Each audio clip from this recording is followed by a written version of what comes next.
Bhojpur police को मिली है बड़ी सफलता। जी हां, पुलिस ने झारखंड के आदित्यपुर सीआरपीएफ कैंप से चोरी की गई 2 इंसास राइफल बरामद किया है। भोजपुर के नारायणपुर थाना क्षेत्र स्थित सितुहारी गांव से पुलिस ने चोरी गए 2 इंसास राइफल को बरामद किया है। पुलिस ने खुलासा किया कि राइफल किसी और ने नहीं बल्कि सीआरपीएफ के जवान राहुल उर्फ सहदेव राय ने चुरा लिया था। दरअसल चाईबासा के आदित्यपुर स्थित सीआरपीएफ की 157वीं बटालियन से दोनों इंसास राइफल चुराई गई थी। 9 नवंबर को इंस्पेक्टर बनवारी मीणा ने इसको लेकर आदित्यपुर थाने में केस दर्ज कराया था। जांच के दौरान मामले में सीआरपीएफ के जवान राहुल उर्फ सहदेव राय का नाम सामने आया था। सीआरपीएफ के कमांडेंट ने भोजपुर एसपी संजय सिंह से संपर्क साधा, जिसके बाद भोजपुर एसपी संजय कुमार सिंह ने पीरो एसडीपीओ राहुल सिंह के नेतृत्व में एक टीम का गठन किया। आदित्यपुर पुलिस की टीम आरा पहुंची। झारखंड पुलिस ने आरा से लेकर सीआरपीएफ जवान राहुल और सहदेव राय के गांव सितुहारी में छापेमारी शुरू की। हालांकि इस दौरान ना तो राइफल मिली और ना ही कोई जानकारी पुलिस को मिल सकी। उसके बाद परिवार के ही 2 सदस्यों को पकड़कर उनसे पूछताछ शुरू की गई। पूछताछ के दौरान सीआरपीएफ कैंप से चोरी की गई दोनों इंसास राइफल को बरामद कर लिया गया। 1982-22 के सीजन में 9/11-22 को वहाँ पे एक 157 बटालियन सीआरपीएफ के बूथ से मैगजीन से 2 इंसास राइफल लेके रोहित कुमार नाम के एक जवान वहाँ से लापता हुए थे। उनके बारे में जानकारी भी क्रिमिनल एक्ट पाया गया, जिसके आधार पर वह 457-380 का केस आईपीसी के अंतर्गत में दर्ज किया गया था। वहाँ के जो कमांडेंट साहब हैं उनसे लगातार संपर्क बनी हुई थी। उनकी टीम भी यहाँ पर आई हुई थी। हम लोगों ने जो सूचना मिली उस सूचना के आधार पर स्थानीय थाना अनुमंडल पुलिस पदाधिकारी पीरो और अगिया अंचल इंस्पेक्टर उनकी टीम के द्वारा लगातार मेहनत करके सबसे पहले जिस गाड़ी से उसे लेके भागा था, उस गाड़ी को निक्सॉन गाड़ी है, उसको बरामद किया गया था सितुहारी गांव से। और उसके बाद लगातार दबिश पड़ रही थी। करीब 7 जगहों पे छापामारी की गई है स्थानीय पुलिस के द्वारा, टाउन एरिया में भी और इस जिले के अन्य क्षेत्रों में भी। कल अर्धरात्रि में एक विशेष सूचना पर उनके घर के पीछे के हिस्से में जो एक झाड़ीनुमा स्पेस था, वहाँ बालू में छुपा के रखा गया ये हथियार भी बरामद हुआ है। ये 2 हथियार सरकारी इंसास राइफल है जो वहाँ से गायब हुए थे।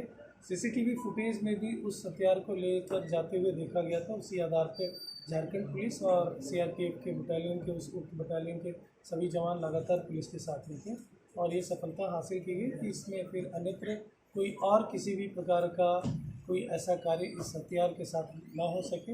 इसलिए इसकी रिकवरी हम लोगों की एक बड़ी उपलब्धि है, जिसमें जिन लोगों ने अच्छा कार्य किया इनको पुरस्कृत भी किया जाएगा और मेरी तरफ से कमांडेंट साहब को अलग से भेजा जाएगा। उनकी टीम भी निरंतर लगातार पुलिस के साथ बनी रही और रिकवरी में उन्होंने भी अच्छा योगदान किया है। सर, जो जवान थे वो गिरफ्तार भी हुए? हाँ, ये इसमें बता रहे हैं कि इसमें जो जवान हैं रोहित कुमार, अभी भी उनके लिए हमारी टीम यहाँ पर निरंतर कार्य करेगी और हम लोग निश्चित रूप से आने वाले टाइम में गिरफ्तारी करके भी झारखंड पुलिस को इसमें सहयोग करेंगे। सर, इस हथियार से कोई भी घटना तो हुआ नहीं अभी तक के हिसाब से। ये तो अब बैलिस्टिक जांच होगी और जो इसके जानकार हैं हथियारों के बारे में बैरल वगैरह की जांच होती है, उसके बाद होगा कि इससे कोई फायर किया गया है अथवा नहीं।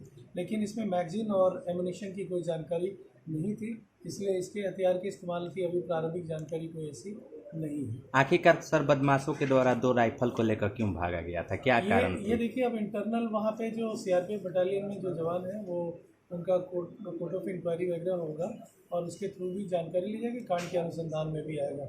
हमारा जो कार्य था रिकवरी करने में, झारखंड पुलिस और कमांडर साहब के द्वारा जो रिक्वेस्ट किया गया था, उन लोगों ने एक टिप ऑफ दिया था, उसके आधार पर लगातार पुलिस बड़ी सुना रही थी और उसके पहुँचने से पहले घेराबंदी भी की गई थी। उसी में भागम भाग में वो जो गाड़ी थी उसकी बरामदगी हुई। कहाँ से उसके बाद सितुहारी के पास नारायणपुर थाना क्षेत्र। दूसरी संध्या में यहाँ पे छोटकी सिंगी में जो घटना घटित हुई थी, उसमें एक व्यक्ति की हत्या हुई थी और 2 व्यक्तियों को गोली मार के जख्मी किया गया था। उस घटना में जो उस तिथि को 4 लोगों की गिरफ्तारी हुई थी। उसके बाद फिर से पुलिस जो गठित टीम है उसके द्वारा विशेष सूचना पे 2 अन्य नामजद अभियुक्तों की गिरफ्तारी कर ली गई है। उन्हें भी गिरफ्तार करके उनके बारे में जो जानकारी है आपराधिक इतिहास की ली गई है। एक व्यक्ति के आपराधिक इतिहास की भी पुष्टि उसमें हुई है। किन किन लोगों को गिरफ्तार किया गया सर? बंटी कुमार है और राजा कुमार। घटना है बड़ारा थाना क्षेत्र की और इसमें एक 2-3 नौयुवकों के द्वारा किसी व्यक्ति को ज़बरदस्ती मोबाइल छीनने और 1-1.5 हज़ार रुपये की राशि छीनने को लेकर हुआ था। ग्रामीणों के द्वारा सूचना दी गई थी। इसमें 112 जो पिक मोबाइल है वो उस आपातकालीन सेवा वो तुरंत पहुंची थी और बड़ारा थाना उसी आधार पर ग्रामीणों के माध्यम से एक व्यक्ति को तुरंत घटनास्थल पर ही गिरफ्तार कर लिया गया था, जिसने घटना में अपनी संलिप्तता और अपने साथियों की संलिप्तता को स्वीकार किया था। अभी तक आपराधिक इतिहास के बारे में कोई पुष्टि नहीं हुई है, परंतु ये ऐसा मामला लगता है कि जो नवयुवक है, भटके हुए लोग हैं, वो कुछ लोग जो असामाजिक गतिविधियों में लगते हैं, तो इसी में उन्होंने हाथ साफ करने की कोशिश की है। लगातार इसमें दबिश बनी हुई है। फिर से सुरौदा टॉप पे कोइलवर पुलिस और अन्य स्पेशल फोर्सेस के जरिए वहाँ पे छापामारी की गई थी, जिसमें माइनिंग डिपार्टमेंट भी शामिल था। 5 पोकलेन मशीन, 18 बालू लोडेड ट्रैक्टर और गिरफ्तारियाँ इसमें 4 की गई थी। तो ये अभियान चल रहा है बालू अवैध उत्खनन को लेकर और इस संदर्भ में निरंतर आगे भी कार्यवाही इसी तरह से संगठित रूप से की जाएगी। आपराधिक घटना उसके बारे में ब्रीफ करना चाहेंगे। परिजनों के द्वारा उसमें एक FIR का कंटेंट दिया गया है, कुछ संकेत दिए गए हैं। संकेत के आधार पे पुलिस और अपने जो एंगल है टेक्निकल उस पार्ट पे जो उसमें क्रिमिनल इंटेंट है उस पर कार्य कर रही है। शीघ्र ही हम लोग उसमें कोई सफलता आने पर आपसे फिर रूबरू होंगे। कितने लोगों पे FIR सर, किसके बयान अभी पर? नामजद प्राथमिकी नहीं है, उन्होंने संकेत दिया है, तो संकेत के आधार पे डेवलप होगा और हम लोग अलग से जो हमारी जो SIT गठित है वो कार्य कर रही है। हम लोग उसमें जैसे ही कुछ उपलब्धियाँ होती हैं तो हम लोग निश्चित तौर पे आम जनता को आपके माध्यम से बात करेंगे। अभी तक सर कोई कारण पता नहीं चल रहा है कुछ अभी प्रारंभिक स्तर पर तो कुछ वैसा नहीं लगता है। परिजनों ने कुछ संदेह व्यक्त किया तो उसकी पुष्टि करेंगे, तभी हम लोग बता पाएंगे।